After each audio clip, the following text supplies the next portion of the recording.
Alors, est-ce que j'ai besoin de vous dire que les valeurs mondiales se sont effondrées? Vous l'avez vu, la bourse américaine, très touchée, avec des Apple, Amazon, Meta à -9%, Nvidia à -8%. Et puis voilà, vraiment un désastre de ce côté-là.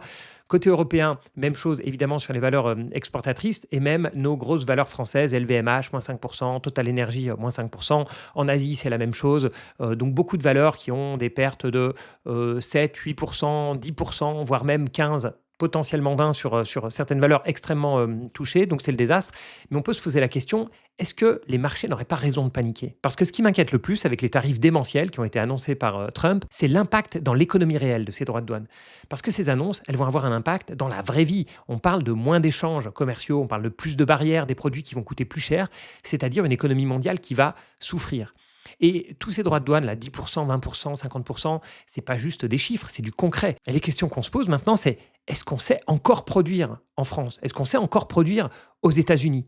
Est-ce qu'on arrive encore à fabriquer ce qu'on consomme? Parce que mettre des droits de douane, je sais pas, sur le cacao ou le café, bah, c'est joli sur le papier, mais c'est pas demain qu'on verra du cacao poussé à Cleveland pour faire du chocolat 100% américain.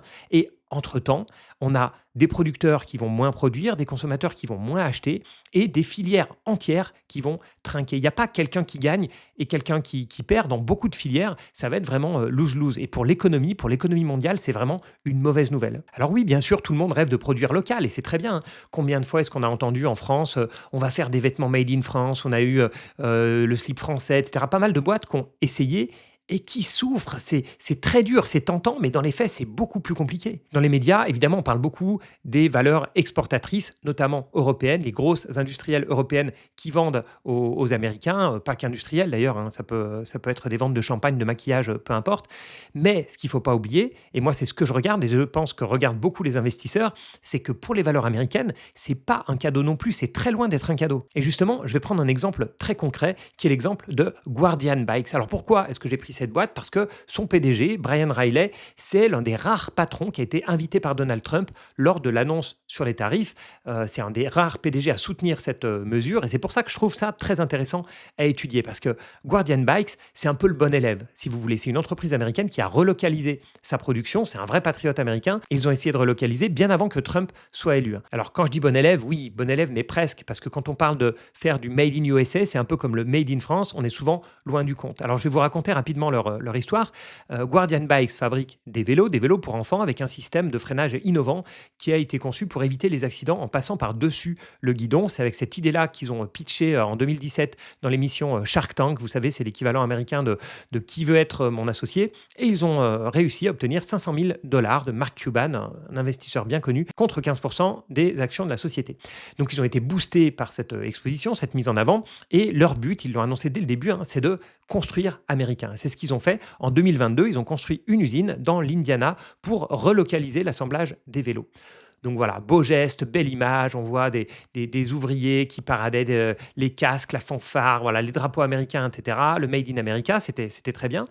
Mais quand on regarde aujourd'hui, en 2025, 3 ans plus tard, dans cette usine, 90% des composants viennent encore de Chine. Les pédales, les poignées, les dérailleurs, les freins. Alors oui, c'est sûr, le cadre est assemblé sur place, mais c'est une usine d'assemblage pour le moment. Et vous le savez comme moi, un vélo sans frein, ça va jusqu'à la première descente. Alors bien sûr, 90% des composants qui sont importés, ça leur convient pas du tout. Ils sont sur le chemin d'améliorer ça. Et leur but, c'est d'avoir plus que 20% des composants qui seront importés d'ici la fin de l'année 2025. Donc on voit effort énorme. C'est vraiment une entreprise qui est pionnière, mais malgré tout, à la fin de l'année 2025, ils auront encore 20% des composants qui seront importés. Et d'ici là, il va falloir survivre avec des coûts qui explosent. Et là, on parle d'une usine de vélo, c'est-à-dire 30, 40 pièces par machine. Mais imaginez une voiture. Et produire aux États-Unis, ça coûte bien plus cher.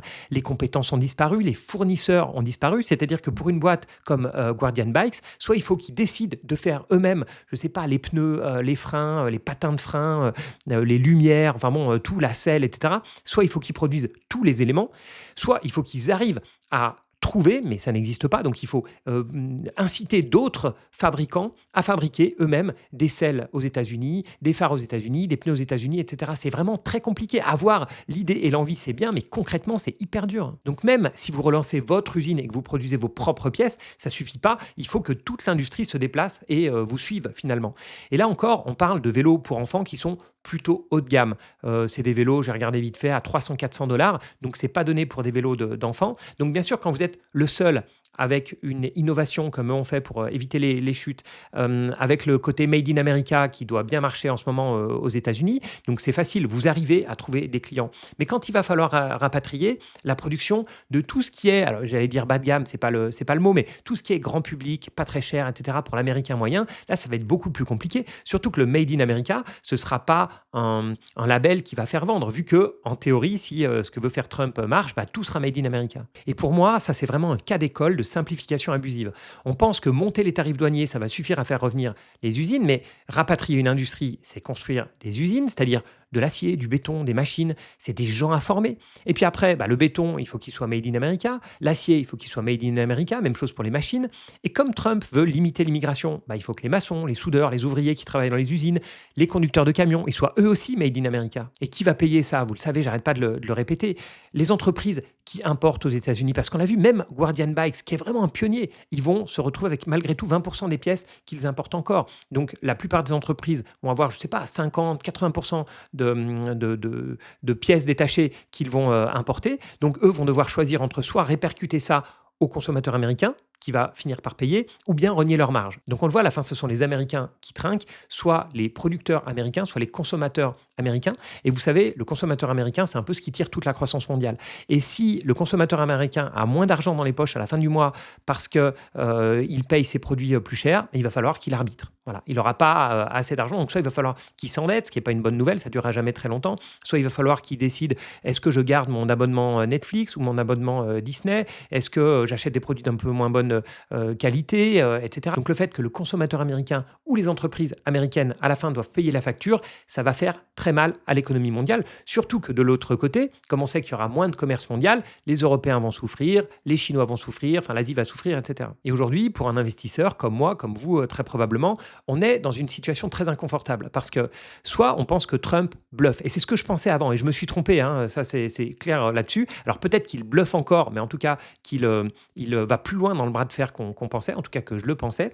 On a toujours ce doute-là, mais entre le bluff d'un côté et puis l'idéologie, non, je crois réellement que les droits de douane, ce qu'ils répètent depuis très longtemps, que les droits de douane sont bons pour l'économie, il y a toujours un doute. Et avant, beaucoup de gens, comme moi, donc, étaient sur le bluff. Et puis, beaucoup de gens sont en train de se dire, non, mais finalement, ils croient réellement que de mettre des 10, 20%, 50%, ça fait du bien à l'économie américaine. Et ça reste assez fou, en tout cas pour moi, de penser que de taxer l'économie mondiale, ça va faire du bien à l'économie. Ça me paraît assez dingue comme concept, encore plus venant de quelqu'un comme Donald Trump, qui est censé être un businessman. Mais bon, donc voilà, inconfortable pour les investisseurs parce qu'on a toujours ce doute, bluff, pas bluff, et puis que vont donner les tarifs. Alors c'est vrai que je suis très critique envers Donald Trump, mais plus sur la forme que sur ce qu'il veut atteindre, parce que relocaliser en soi, je trouve pas ça stupide, relocaliser des activités stratégiques, regagner des compétences qu'on avait perdues ou qu'on n'a jamais eues, réduire les risques du pays, je trouve ça plutôt bien, et j'aimerais qu'on le fasse plus en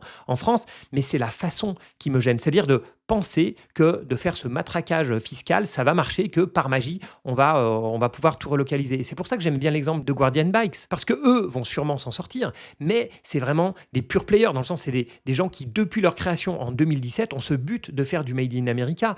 Eux, ce sont censés être les gagnants de cette politique. Et déjà, ça va leur coûter très cher. Il va falloir qu'ils passent cette période avec des droits de douane extrêmement importants. Et si ça se trouve, même eux, ils vont faire faillite ou ils vont passer proche de la faillite. Ils vont peut-être devoir licencier parce que ça va leur coûter extrêmement cher, vu qu'aujourd'hui, ils ont 90% de composants qui viennent d'ailleurs. Alors on peut se demander, eux, s'ils ont du mal, s'ils luttent autant, comment vont faire les autres? Et puis attention, c'est une chose de rapatrier une industrie, par exemple de dire je veux rapatrier, je sais pas, l'industrie de l'armement, parce que je pense que c'est important d'avoir une souveraineté. Ça peut se comprendre, mais le faire pour le vélo, on voit déjà c'est compliqué parce qu'il faut des fabricants de selles, voilà, tout ce que j'ai dit tout à l'heure, de dérailleurs, de machin. Mais si vous devez le faire pour toutes les industries en même temps, comment c'est possible? Comment est-ce qu'il va y avoir suffisamment de travailleurs américain, surtout que, comme je le disais, Trump limite l'immigration. Donc, comment il va faire pour avoir assez de travailleurs qualifiés américains? Parce que je ne parle pas dans 10 ans, ça se forme, etc. Mais c'est aujourd'hui, c'est dans les 6 prochains mois. Les tarifs, ils sont déjà actifs. Donc, comment est-ce que ça va se passer pour la main-d'œuvre, je l'ai dit, mais même pour l'acier, pour le plastique, pour les matières premières en général? Ça me paraît complètement fou. Et puis, en prenant du recul, il y a autre chose qui me gêne dans la politique de Trump. C'est qu'il a tendance à penser que si les Américains consomment américain, il a gagné. Le problème, c'est que si les Américains consomment américain, avec tous ces droits de douane, bah, les Français, enfin plutôt les Européens vont consommer européen, les Chinois vont consommer chinois, etc. Et le problème, c'est que les États-Unis, c'est un petit pays, c'est 347 millions d'habitants, 4% de la population mondiale. Et ils ont les plus grosses entreprises du monde. Donc, leur marché local ne leur suffit pas. Il faut qu'ils aient comme client la totalité de la planète. Microsoft, Netflix, Apple ne survivent pas s'ils vendent qu'aux Américains. C'est ça qui me paraît fou. Donc ça, c'est la première chose que j'ai du mal à comprendre. Et puis l'autre risque énorme que prend Trump, c'est que lui, il impose ses décisions au monde entier. Mais peut-être qu'on va se retrouver avec une autre zone de libre-échange qui va inclure quasiment tous les autres pays du monde. C'est-à-dire que les Européens, les Chinois, etc., vont mettre en place des accords qui vont leur permettre de commercer tranquillement et facilement. Et les États-Unis vont sortir tout seuls de ce monde du libre-échange, donc vivre en autarcie. Le problème, comme je le disais, c'est qu'ils sont trop petits. Oui, ils consomment beaucoup, les Américains, mais ils sont trop petits pour absorber tout ce qu'ils produisent. Je parle bien sûr de contenu technologique, de services, etc. Je ne parle pas de ce que produisent les Chinois. Donc ça me paraît extrêmement dangereux comme politique. Donc voilà, je surveille, comme vous très probablement, ce que va faire Donald Trump et les négociations qui vont se faire en coulisses, parce que vraiment, moi, j'y crois pas au droit de douane. Mais c'est mon point de vue, c'est mon avis, c'est pas celui de Zone Bourse, etc. Vous avez le droit d'avoir un avis totalement contraire. Donc mettez-moi dans les commentaires ce que vous en pensez. Est-ce que vous pensez que c'est bien pour les États-Unis et que ça va être très douloureux, mais qu'ils vont sortir gagnants avec une industrie plus forte, de nouvelles compétences, etc. Ou est-ce que finalement, ça va être perdant-perdant? Moi, j'ai tendance à croire que les droits de douane, c'est perdant-perdant. J'ai fait des études d'économie et on m'a toujours appris ça. Et en réfléchissant, apprendre, c'est bien, mais en réfléchissant, je constate aussi que c'est compliqué quand même de mettre des barrières tarifaires et penser que le monde va aller mieux. Ça me paraît fou. Les impôts n'ont jamais fait gagner d'argent aux consommateurs, aux producteurs, etc. Donc voilà, je suis très curieux. Mettez-moi évidemment votre commentaire parce que là, on est dans un monde flou. J'ai besoin aussi de prendre des inspirations, de réfléchir sur ces aspects-là. Donc mettez-moi ça en commentaire. Si ça vous a plu, bien sûr, vous likez, vous partagez cette vidéo. Et moi, je vous dis à bientôt. Allez, ciao.